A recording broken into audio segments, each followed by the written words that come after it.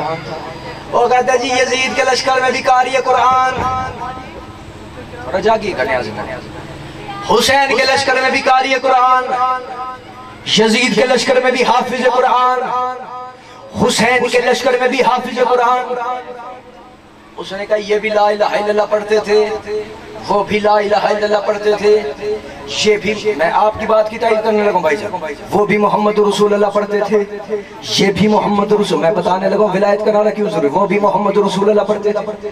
اس نے کہا جب سب تو ایک جیسا ہے، چال ایک جیسی، ڈھال ایک جیسی، چلن ایک جیسا، پھر دونوں لشکروں میں فرق کیا ہوا؟ نیاز مولا تھوڑا سا جاگیے گا، یہ میں نتیجہ دینے لگوں، اس پہ کوئی بندہ ہاتھ نیچے، جس کا ہاتھ نہ اٹھ سکا حسین کو سلام کے لیے، پھر اپنے جرم کی حسین سے معافی مانگے، بندہ وہ بولے میرے ساتھ جس کی رگوں میں حسین لہو بن کے دوڑ رہا ہے۔ میں جملہ کہنے لگا ہوں جی جو کچھ وہاں پہ تھا وہی کچھ یہاں پہ تھا۔